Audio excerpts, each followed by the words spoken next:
Royal Mathematical and Statistical Society's Bulletin, September the 9th, 1935. The Alphabet Murder, a Methodical Madman. It's highly probable that the alphabet murderer will kill again. Could we possibly estimate the number of victims in his next crime? Yes, and it is easy. As soon as we know the ratio of towns, cities and villages whose names begin with a D and the ratio of English people whose names are spelled the same. On the one hand, the ratio of towns, cities and villages in England with a name starting with D, and on the other hand, the ratio of English people with a name also starting with D.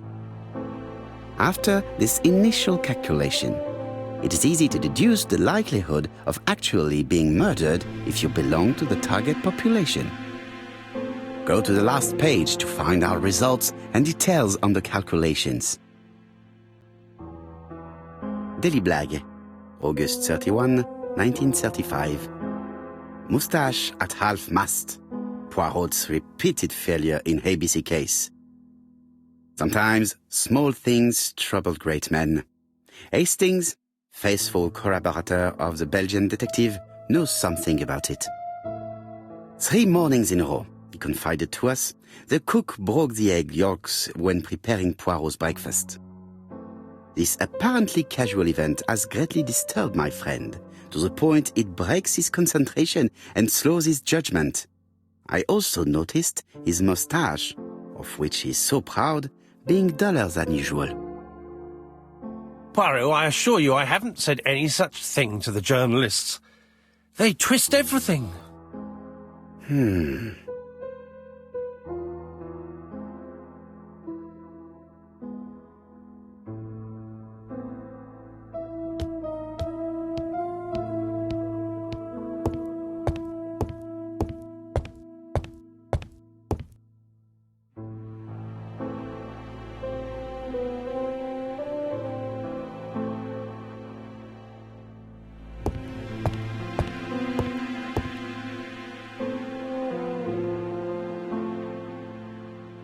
Poor Mr. Poirot. I'm quite sorry for you. If at first you don't succeed, try again. We've a long way to go still. Typery? No, that comes later. Letter T. The next little incident will take place in Doncaster on September 11th. So long. ABC. I should compare this letter with the one on my desk which I received earlier to see if it does indeed come from the same person.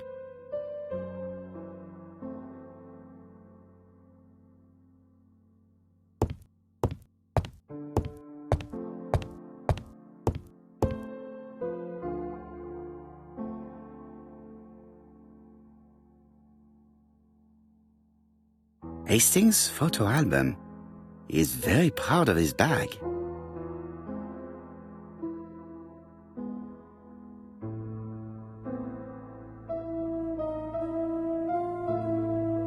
Churston, Devon, population 500 inhabitants. Hourly of trains. London, Churston. Trains of evening. London, 6:45 p.m. Newton about, 11 a.m. Churston, 11:45 a.m. London, 11:45 p.m. Newton about 6:08 a.m. Churston, 7:15 a.m.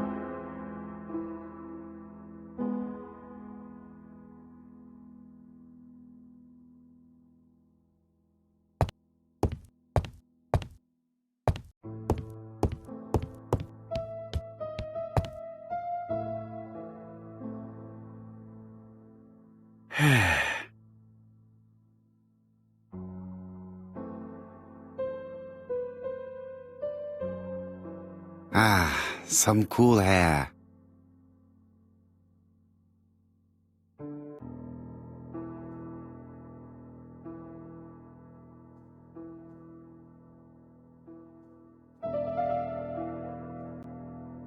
Let us examine this more closely. Certain characters in the two Yes, the... Right. Let us... That's right. The egg... I have to find some... Yes, this eye... Right. Let us compare this... Yes, the eye... I have to find some other similar defects to confirm my theory.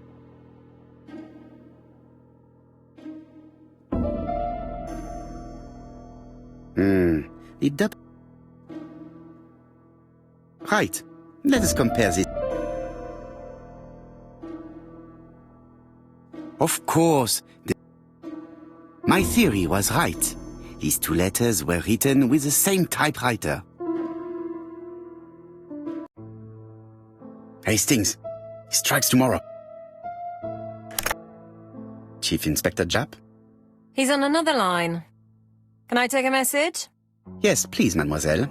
It is from Hercule Poirot. Tell him ABC strikes tomorrow in Doncaster. He must call me back. Very well, sir. Bien, now I'm going to see what I can find from these burnt documents. I've received the product I need. Hastings, if you do not mind, I would like you to take a few notes. Yes, yes.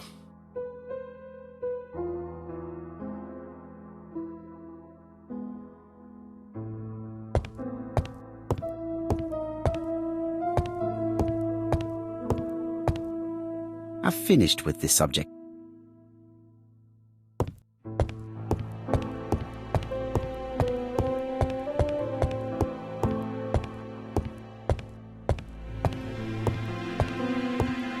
Now, down to work. All of this needs putting in order a little.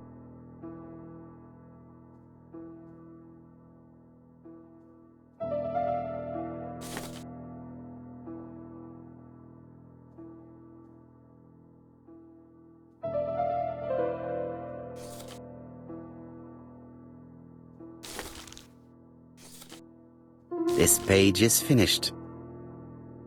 That's done. 3 more to go.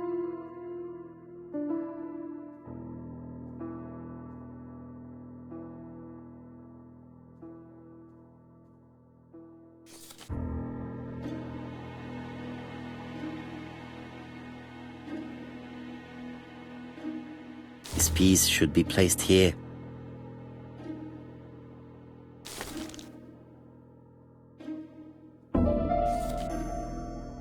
This page is finished. And that's 2 done. It's easier than I thought. This page is child's play. It's so simple.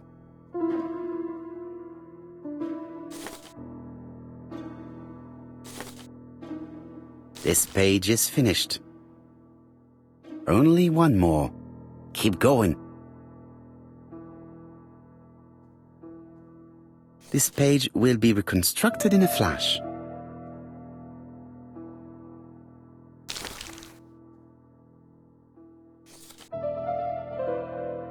It's so simple.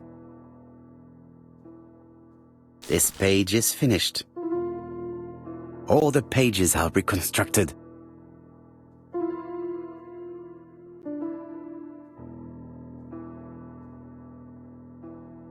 A dry cloth. A bottle of solvent.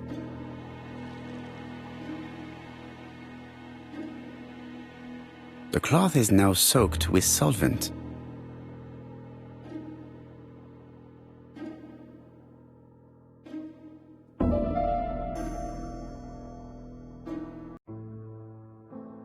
Got it!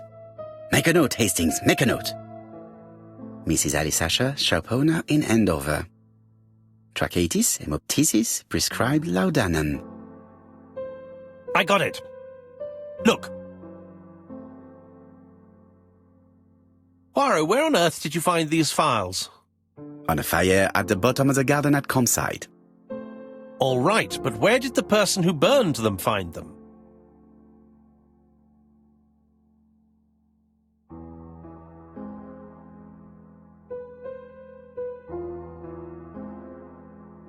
Alice Asher, shopkeeper in Andover. Tracheitis, hemoptysis, chronic cough with loss of blood. Prescribed laudanum-based cough medicine. Betty Barnard, waitress in Bexhill. Chronic bronchitis causing dysphonia. Advised to stop smoking. Alexander Bonaparte Cust. War wounded, mustard gas and head trauma. Pulmonary emphysema. Hemoptysis. Coughing fits with blood. Suffers from absences and amnesia. Dick Dudley Dunbar, owner of the Black Swan Hotel in Doncaster. Asthmatic, heart disease, heart condition. Let us now try and get our brain cells to work.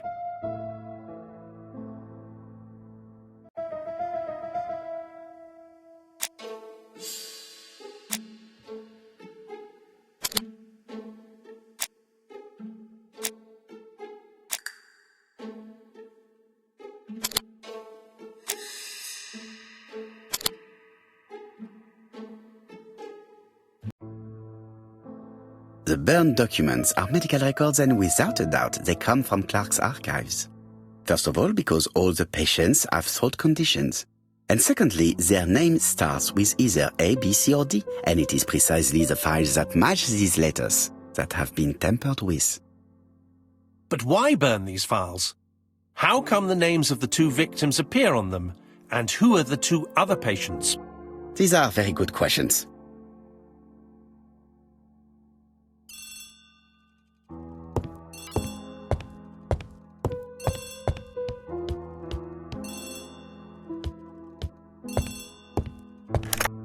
Hello, Poirot? Any news, Chief Inspector? You wanted a stocking seller? We have one. Reported by his landlady who thought he was behaving suspiciously. He has the most unbelievable name. Alexander Bonaparte Cust. Yes, Alexander Bonaparte Cust? How did you guess? Poirot, you have magical powers. It's a serious lead. I called Doncaster. A person matching Cust's description has been seen at the station. He got off the train from London, but after that, nobody knows where he went. Look for him at the Black Swan Hotel. What? How do you know he's there? Trust me, Chief Inspector. You appear to be very sure of yourself. Very well, I'll call the Black Swan straight away. The owner is going to get a shock when he learns that there's a murderer under his roof. Chief Inspector, I would rather call myself. As you wish. Please go ahead. Hello, the Black Swan. Hercule Poirot here. May I speak to the owner? Speaking. Dick Dudley Dunbar. How can I help you? Is there Mr. Cust among your guests? He arrived today. Shall I call him for you?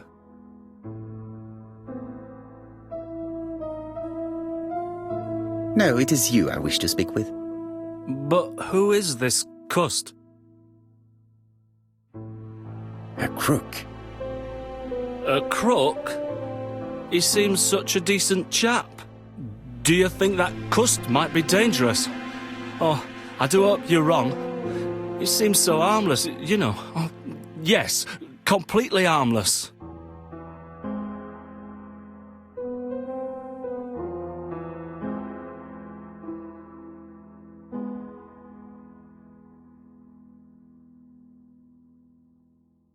Do not be fooled.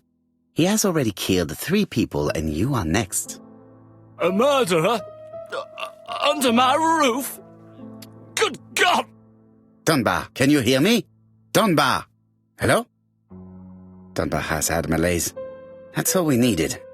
I'm calling the Doncaster police. I hope they get there quickly. Hello, Poirot. We have some good news. The police in Doncaster have caught our man at the Black Swan Hotel. They're sending him here by train. How is the hotel owner? He had a heart attack. He was taken to the hospital. Oh no.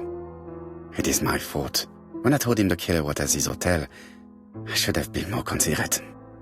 Come on, Poirot. You weren't to know he had a weak heart. But I should have known. I saw his medical records. Do not torture yourself, Poirot. His attack was not fatal thanks to the quick intervention of the ambulance team. Please keep me informed on his progress. You can count on me. I'll do what's needed. I will visit him at his bedside when the murderer is caught. That's typical of you, Poirot. We should focus on the next part of the investigation in order to avoid other incidents. No, of course. While we're waiting to question Cust, we could search his room in London. Where does he live? The Marbury Guest House? I'll see you there. Yes, but start without me. First of all, I have to sort out a few details for Cust's transfer. I understand. À bientôt. Hastings, we are making good progress. Please go and search the room of our number 1 suspect. With pleasure. I did have a dentist appointment, but I'll cancel. The dentist. So that is why you were so nervous and bad-tempered. A visit to the dentist is never an enjoyable prospect. But an unavoidable one. Go to your appointment, Hastings. I will manage on my own. To Marbury Guest House, please.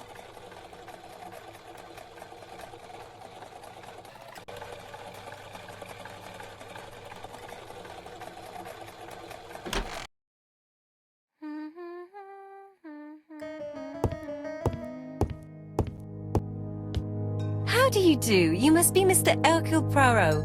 Chief Inspector Jupp told me that you might be coming. Madame, you may be of valuable help to me. It would be my pleasure to help you. Will there be some journalists there as well? I think you might even be interviewed. You are key witness. I've suspected him for some time, but he appeared so harmless. Oh yes, sometimes he got angry and waved his arms about. But even then, he wasn't frightening. And he was as gentle as a lamb again immediately afterwards. It was only this morning that I understood. He told me he was going to Cheltenham, but my daughter saw him at Euston Station. It's not the right station. To get to Cheltenham, you have to take the train from Paddington. And what's more, Mr. Cust left behind an ABC with Doncaster underlined. As you can imagine, when I saw that, I called Scotland Yard.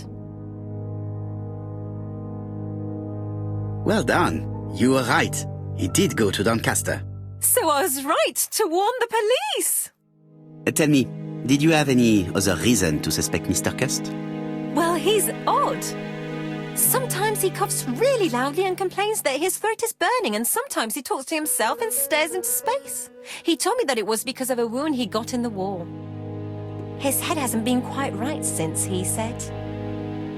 And then he was in Churston when that millionaire got murdered. I found his train ticket when I washed his coat. He didn't want me to wash his shirt. He washed it himself. But I did see big brown stains on it. Do you think it was blood? Well, when I saw them, I thought, look, he spilled his wine or his soup all over himself. But now that I think about it, well, they did look like blood. Cust used to travel for his work. Is that correct? Oh, it wasn't for pleasure. He was always unwell on trains. But he had to sell his stockings around England. I have to respect my engagements, he used to say. Do you know where Cust was at the time of the murder in Andover and Bexhill?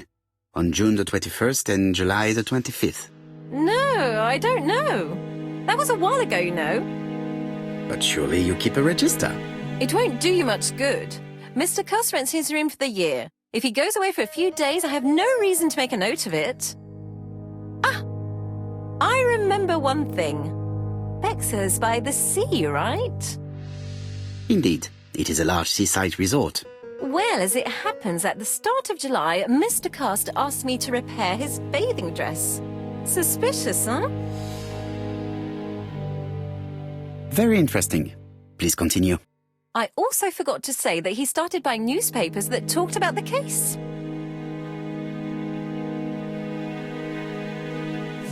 When did he start buying the newspapers? Let's see. I think it was just after the millionaire's murder in Churston. He didn't seem all that interested before that. That will be all for now. I'm going to take a look at his room. Take the key on the counter.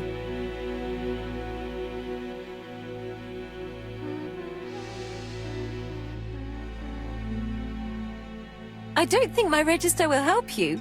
Mr. Cuss rents his room all year. If he goes away for a few days, I have no reason to make a note of it.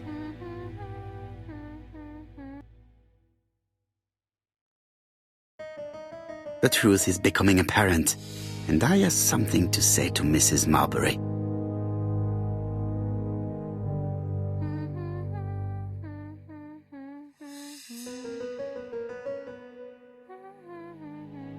I have something to say to Mrs. Marbury.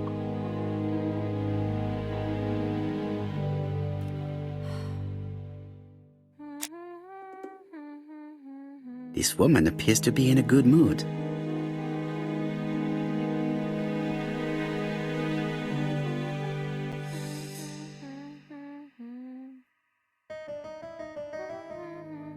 Mrs. Marbury is in a good mood.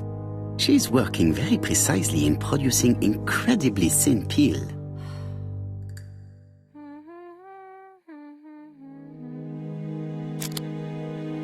Mrs. Marbury, if I am to believe the register, you rented room 306 to a certain Mr. Fishman on the day of the Bexhill murder. Room 306 is Cust's room.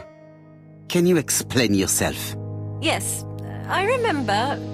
Just for one night as a favour. Mr. Cust was away, all my other rooms were taken, and poor Mr. Fishman had nowhere to go.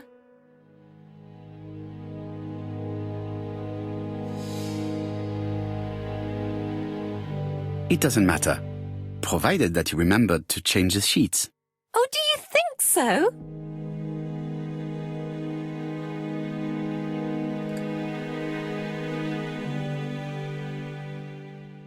It looks like I've found the real master of this house.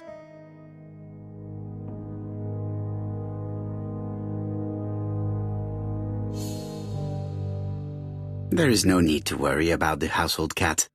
I'm sure that Mrs. Marbury lets it do what it pleases.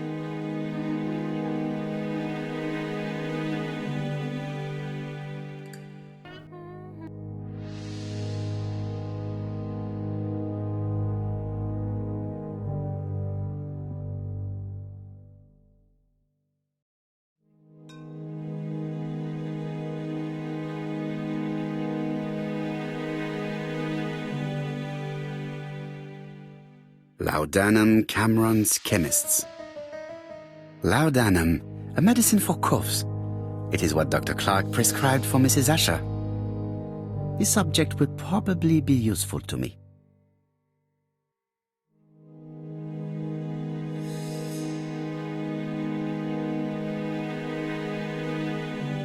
Diethyl barbituric acid, Johnson Company. I know this medicine.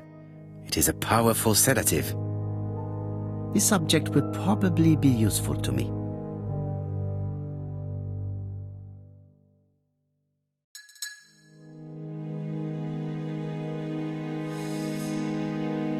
This dark stain. It could be blood, but goodness knows how long it has been there.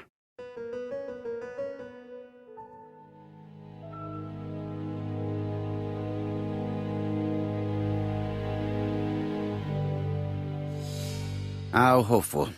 This place is a real mess.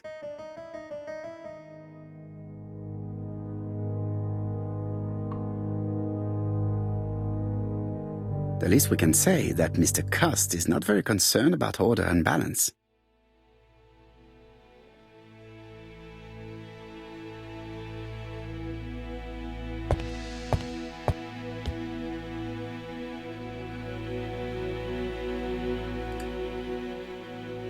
John Milligan, Managing Director, Silky Legs, Frederick Street, Leicester. To A.B. Cust, Marbury's Guest House, 1935, May the 21st. Dear Sir, further to our letters dated 5th and 10th of the month, we confirm we are you as door-to-door salesman, according to the conditions stated in our previous letters. We will send you the articles by mail and also a red field typewriter you will be using for every business letter. Regarding the schedule of your rounds, please do as following. June 21, Andover. Arrive by train the 20th in the evening and get a room at Station Hotel. Start your turn in the north part of the town. This letter establishes that Cust went to Andover, but the ink has hidden the destinations of his other trips. I know from Mrs. Marbury that he went to Churston.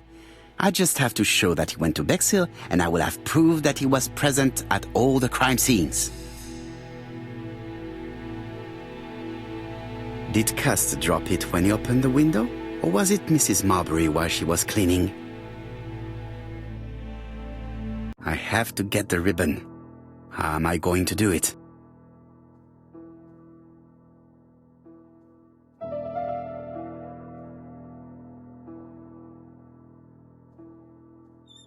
The left-hand heel has been removed.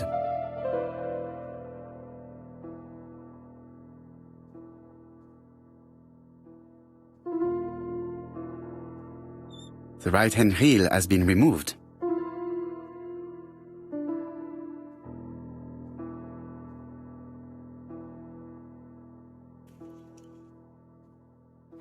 And here is the ribbon. Let us see if it was indeed used to write the letters sent by ABC. I only need the ink ribbon for my inquiry. I will let Jack clean the keyboard if he wishes.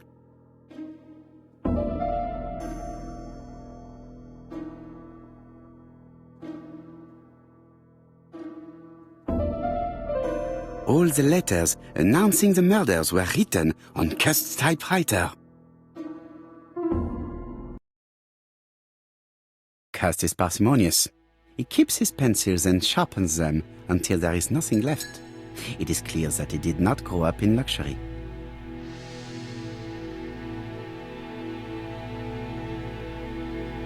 A long-bladed knife, a murderer's weapon. This object would probably be useful to me. It's an ABC.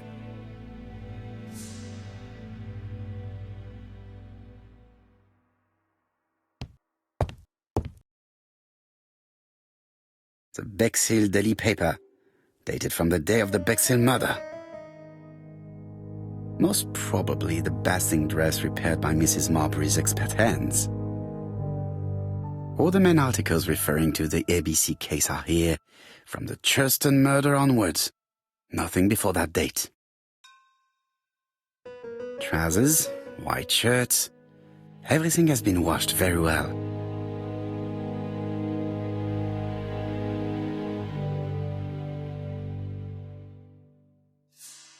ABC guides, enough to sign about a dozen murders.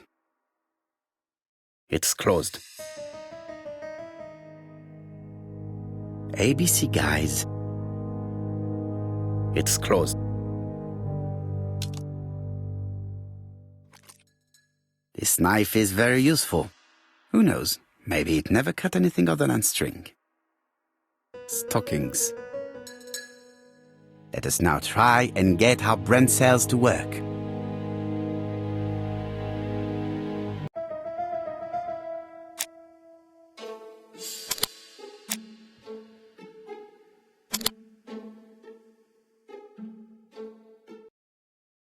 The register shows that Cust did not sleep at the guest house on the day of the murder. Where was he? Bexhill. The Bexhill paper reveals it.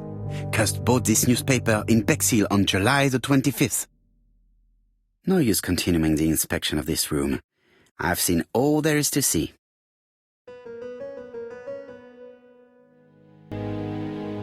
Goodbye, Mrs. Marbury. Thank you for your help. Bye. Ah, Chief Inspector.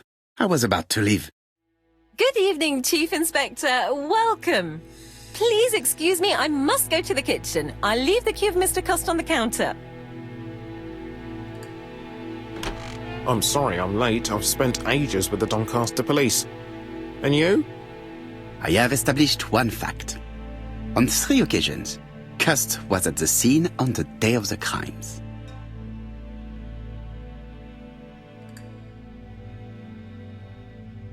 I had best talk to Jap.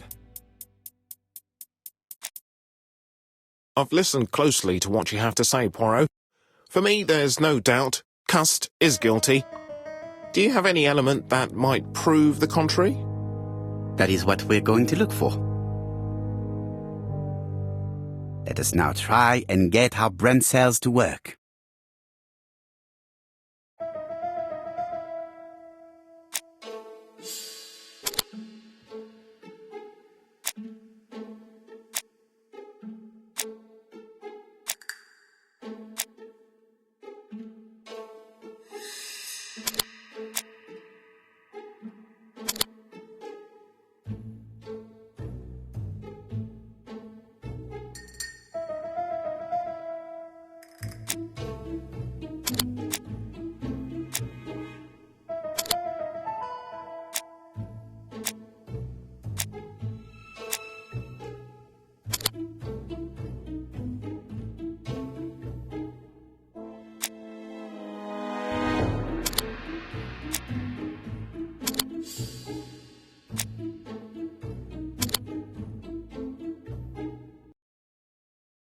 The evidence against Cust is overwhelming. His presence at the scenes, the knife, the blood-stained shirt, the ABCs in a box. C'est vrai. However, the blood Mrs. Marbury saw on Cust's shirt may have been his own. According to his medical records, he suffers from hemoptysis. The murderer cut Sir Carmichael's throat from behind, and the blood spurted outwards. You would expect the murderer's shirt to be stained on the sleeves, not on the buttonholes. Yet we see quite the opposite. You would expect the murderer to keep the newspaper articles about his crimes. But Cust's collection starts in Cheston, as if it discovered the case rather late. I agree it's troubling, but it doesn't change my mind. There's small details that we should be able to clear up by questioning Cust. When can we talk to him? Doncaster is sending him to us on the first train. Are they questioning him already? He says he can't remember a thing. It's plausible. Doctors say he suffers from absences and amnesia. Mrs. Marbury has confirmed this. He may have done the murders in an altered state. A familiar situation. It's not enough to clear his name. Dr. Thompson insisted that even if you don't know what you're doing, you never commit a murder without wanting to. Très intéressant. I shall remember that. Right. I'll go and examine the suspect's room. Chief Inspector, I took the liberty of removing a few clues to examinatum. All right, we'll discuss them tomorrow. In the meantime, I'm going to see if you've missed something.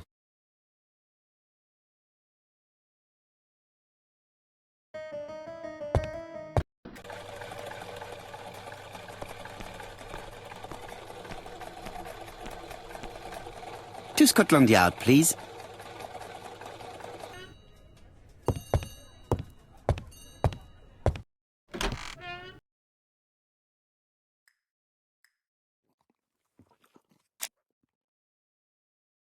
This man is not in good shape.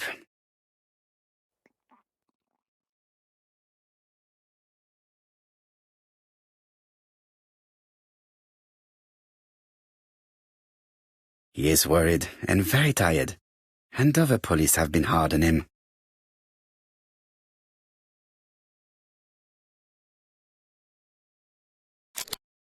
What do you want from me?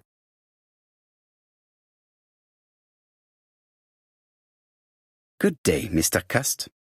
I am Hercule Poirot. Ah, you're the detective. Yes, I am the person you have been sending the letters to. I didn't write these letters. I've already said so.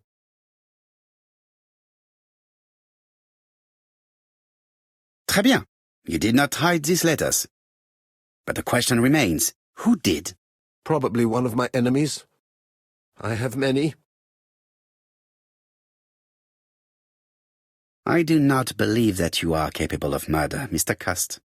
I hope not.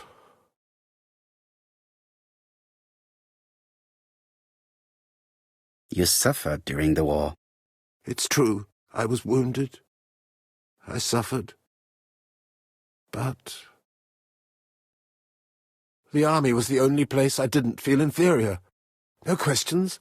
Just orders to follow. But ever since you were wounded, you have absences, bouts of amnesia. And headaches. Professor Clark treated you. Yes, a few years ago he really helped me with my burned throat.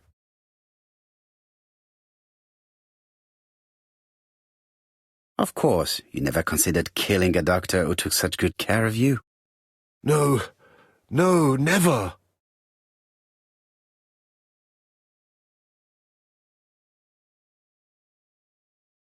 You were seen at all the crime scenes. Yes, I was. I travel a lot, but not for pleasure. I am terribly unwell in trains. But I had to respect my engagements. My employer gave me very precise written instructions about the towns I had to visit. Let's see. The company you claim to work for, Silky Legs, has never heard of you. And as for these letters they sent you, they were written on your own typewriter.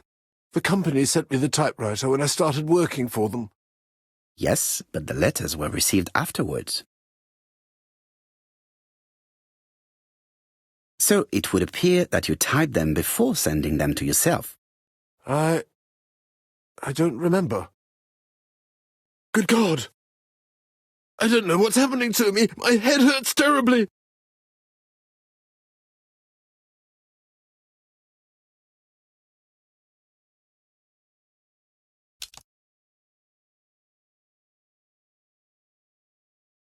I know this medicine.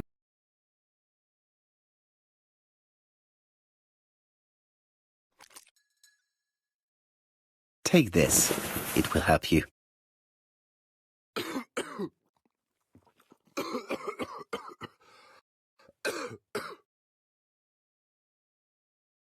Oh, I think I'll be fine. Let us see, Cust. Look at me. You know very well that you committed these murders? Yes, I know. But I'm not wrong in saying that you do not know why you committed them. No, I don't.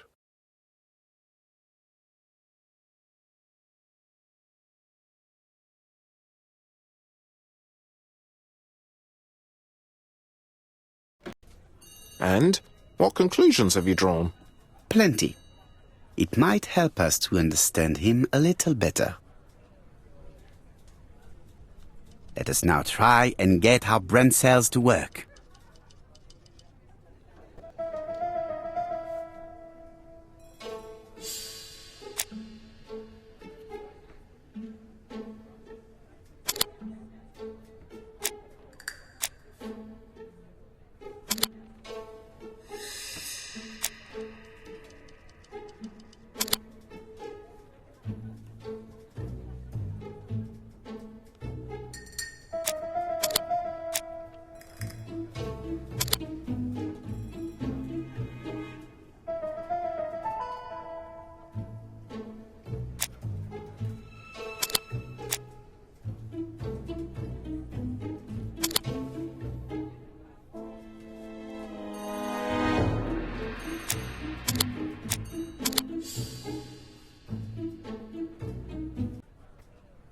I don't see any clearer than before.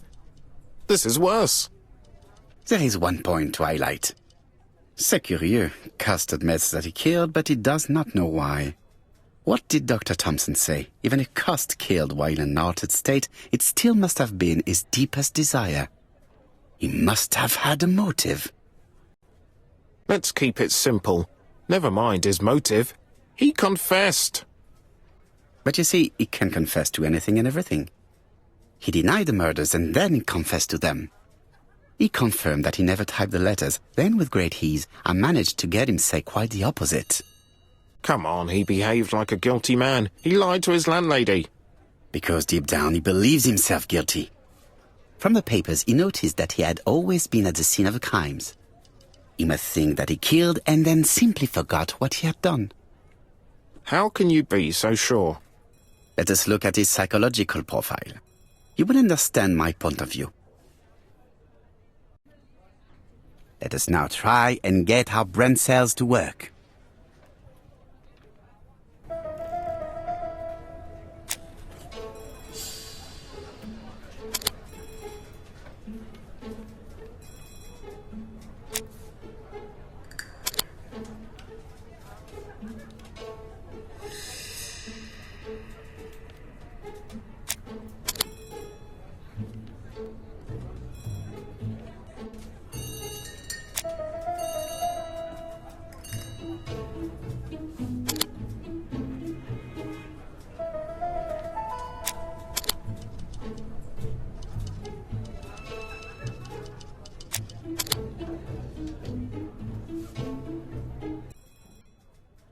You see? Cust's character is quite the opposite of the murderer's. But if he's a madman, can we really talk about his character? You know very well that our murderer does not behave like a psychopath. Apart from the signature, there is no ritual repetition in the choice of victims. Very well, you're right as always. So we have no confession, no culprit, no suspects, nothing. And all that after 2 months of inquiry? What should I do? Have faith. Just give me 24 hours.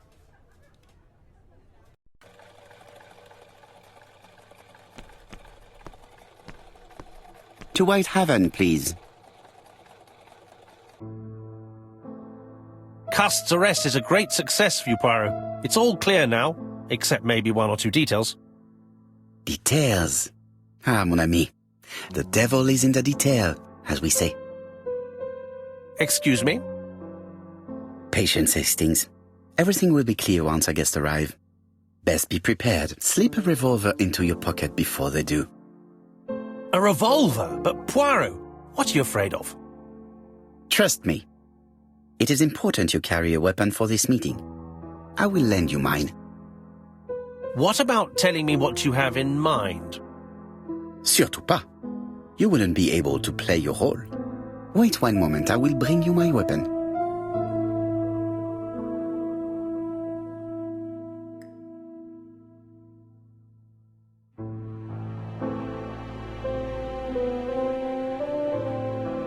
Churston, Devon, population 500 inhabitants. Hourly of trains. London, Churston. Trains of evening. London, 6:45 p.m. Newton about 11 a.m. Churston, 11:45 a.m. London, 11:45 p.m. Newton about 6:08 a.m. Churston, 7:15 a.m.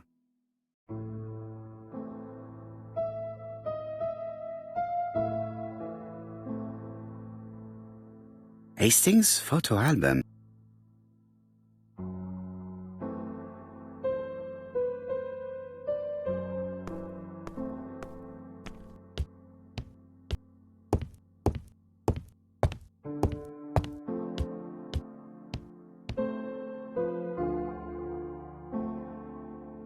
Daily Flicker, September 11th, 1935. ABC affair. The latest victim in a narrow escape. The ABC murderer arrested in Doncaster in tragic circumstances. His name is A.B. Cust. He's struck in Andover, strangled in Bexhill, stabbed in Churston, and in Doncaster, he attempted to kill without any weapon other than the terror he inspires. His latest victim would have been Dick D. Dunbar. Mr. Dunbar, a hotel owner, collapsed when he found out suddenly that the killer was staying at his establishment. The police surrounded the hotel and arrested the murderer. Thanks to the quick intervention of the ambulance team, Mr. Dunbar is currently in hospital recovering from a cardiac arrest. The Lancet, September 11th, 1935. General Medical Journal. The alphabet murderer is not psychotic, according to Professor Thompson. In an early issue, we claimed that the alphabet murderer was not psychotic. Our assertion has just been confirmed by Professor Thompson, a Scotland Yard expert, who has spoken to the prisoner at great length. Not all obsessional killers are psychotic, he explained. It is true that Cust has a disturbed personality and memory disorders. But his amnesia, whether real or pretended, does not alter the fact that he was perfectly lucid at the time of his acts. Therefore, he will not escape punishment.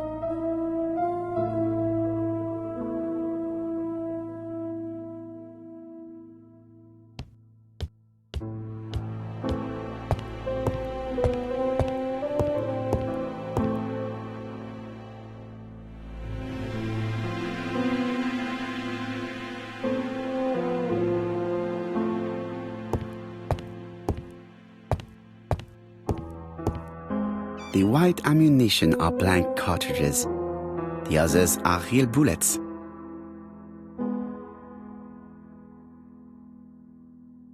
The revolver is loaded with blanks. I still have time to choose real bullets.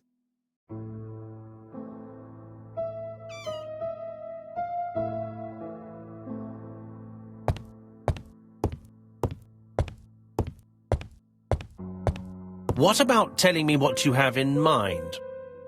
Surtout pas. You wouldn't be able to play your role. Wait one moment, I will bring you my weapon.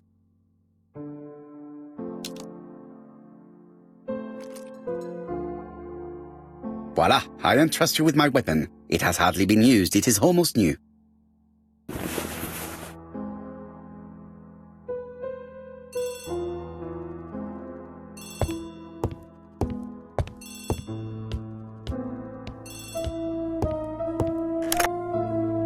Chief Inspector, is that you? Yes. Sorry, but we haven't found anything. Have you checked the typewriter? And the packaging, the letter, and the ribbon reel. We've only found prints left by Cust and his landlady. Well, never mind, I shall make do. So, are you still going to hold your meeting? Of course, Chief Inspector. I can hear my guest coming up the stairs. Why have you brought us here, Mr. Poirot? Since Cust's arrest, I thought it was all done and dusted. Miss Gray formally identified him, as well as Miss Barnard. Yes, and the stockings he sold are of the same brand as the ones found at my aunt's. This is all true. However, a case is not closed if some questions remain open. And one question is, why did the murderer send me his letters? Why did he challenge me, Hercule Poirot? Perhaps he wanted to play with you, to taunt you. Xenophobia? Maybe he didn't like you because you're foreign. I may be wrong, but maybe by provoking you he was looking for glory? All these theories should be studied. Let us now try and get our brain cells to work.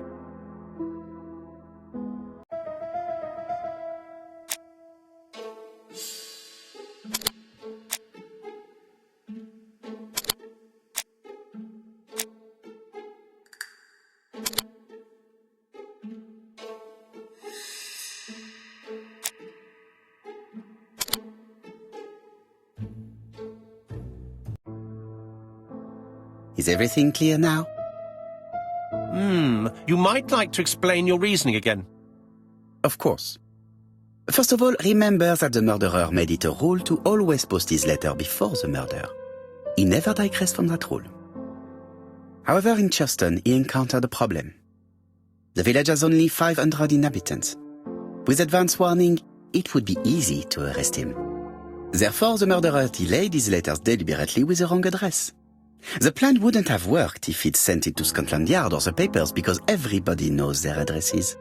The mistake would have been corrected and the letter would have been on time. That is why the murderer chose me as the recipient. Because for his plan to succeed, it was necessary for at least one of the letters to have a wrong address and get lost. It was very cunning. Absolument. It is a very subtle plan. It matches the profile we have drawn up of him perfectly. That of an intelligent, daring and calculating murderer. But that's not how you describe Cust. You are quite right, mademoiselle. Like you, I find it hard to believe that this dull character is the clever murderer we are looking for. Do madmen... I mean, if he's mad, he might have two very different sides. No doubt. But the murderer is not mad.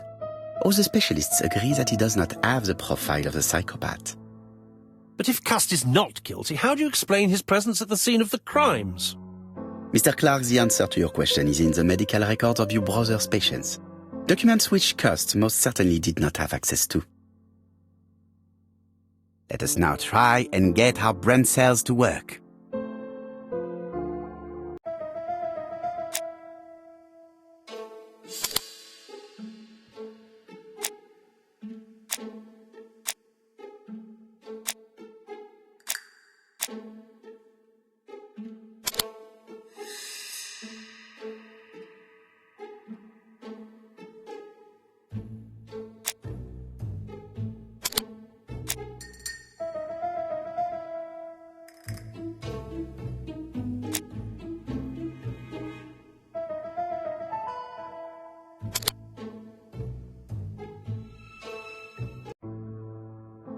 Dr. Clark's patients' records provided a very useful list of potential victims, sorted by alphabetical order. The killer definitely used it, explaining the fact that all the victims were former patients of the doctor. It is this fact that clears Cust once and for all, because he never had access to these records. So how did he happen to be at the scene of the crimes? Either the murderer sent him there, or Cust was following him closely. Cust's highly suggestible nature leads us to the second hypothesis. The murderer was manipulating him. He systematically sent Cust to the towns where he was going to strike, so that the suspicion would land on the poor man's shoulder. That's evil. What sort of killer could have such a plan? And what would he gain from 3 completely different murders? Indeed, it seems unlikely that the same murderer committed all the crimes. What should we take from that? Just one murder was of benefit to the murderer, the others were just diversions. On reflection, there is only one conclusion. The murderer killed once out of interest, and twice to divert our attention. This reasoning points at 2 potential culprits. Franklin Clark. Donald Fraser? Yes, mademoiselle, that's good thinking. Mr. Fraser may have killed Betty out of jealousy. Mr. Clark may have killed his brother in order to inherit his large fortune. Both have a motive. But Donald did not have access to Dr. Clark's records. Please allow me to disagree with you, mademoiselle.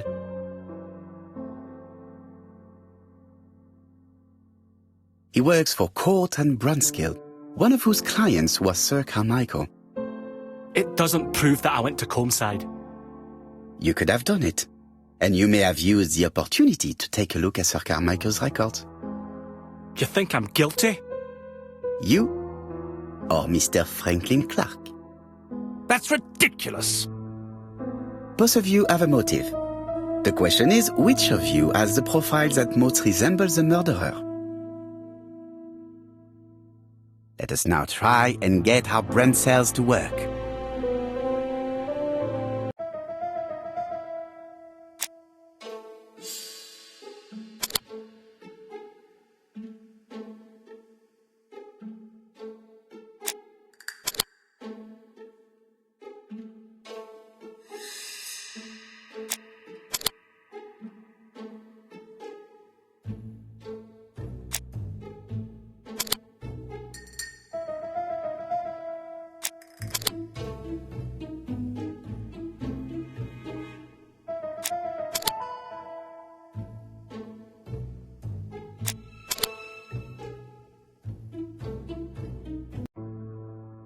Ladies and gentlemen, Donald may share many character traits with the murderer, but he does not have his cold indifference. He has a temper. It is hard to imagine him planning anything. Also, jealousy is his motive, and crimes of passion are rarely planned. Right, I suppose it's my turn to be subjected to the same scrutiny. Absolument, Mr. Clark. Let us now try and get our brain cells to work.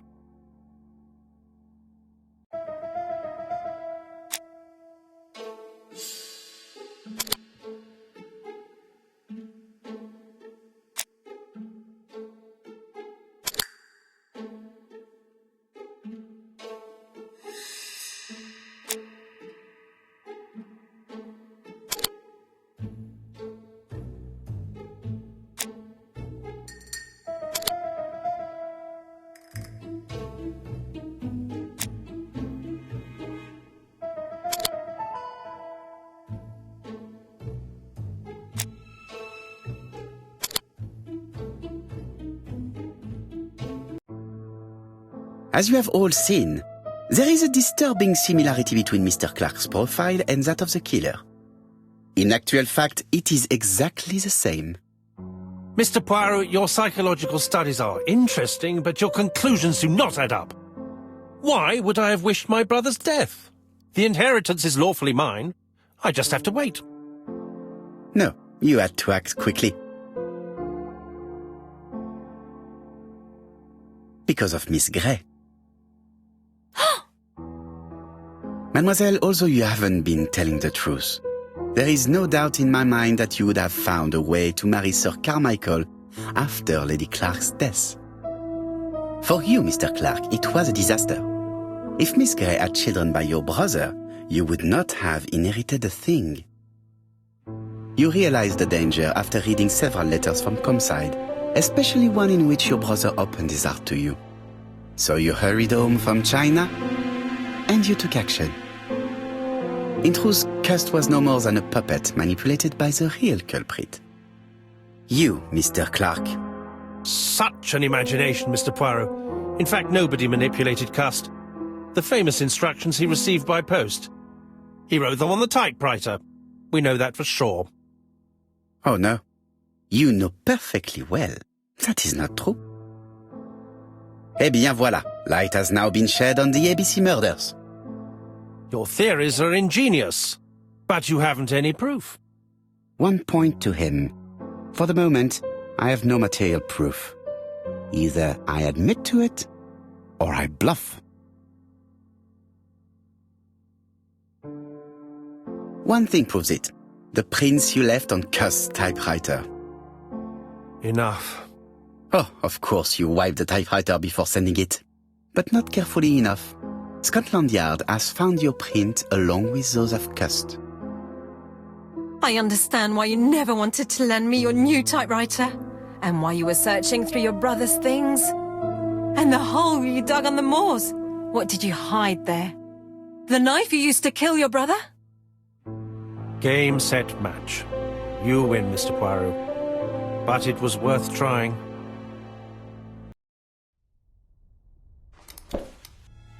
Don't come near me! I'll never let you take me, Mr. Poirot!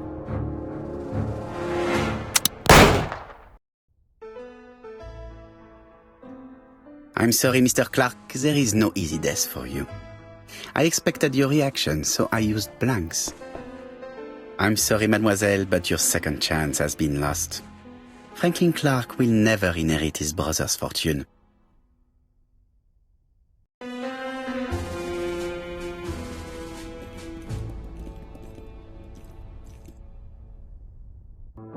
Disappointed at having missed the chance to become Lady Clark, Thora Grey left England. Donald Fraser and Megan Barnard married. On Poirot's recommendation, Mary Drower started to work for Lady Clark. The elderly lady's condition suddenly took a turn for the better. And a few months later, to Dr. Logan's great surprise, she was back on her feet again. According to this eminent physician, it appears to be an extremely rare case of spontaneous remission. Lady Clark has enjoyed very good health ever since.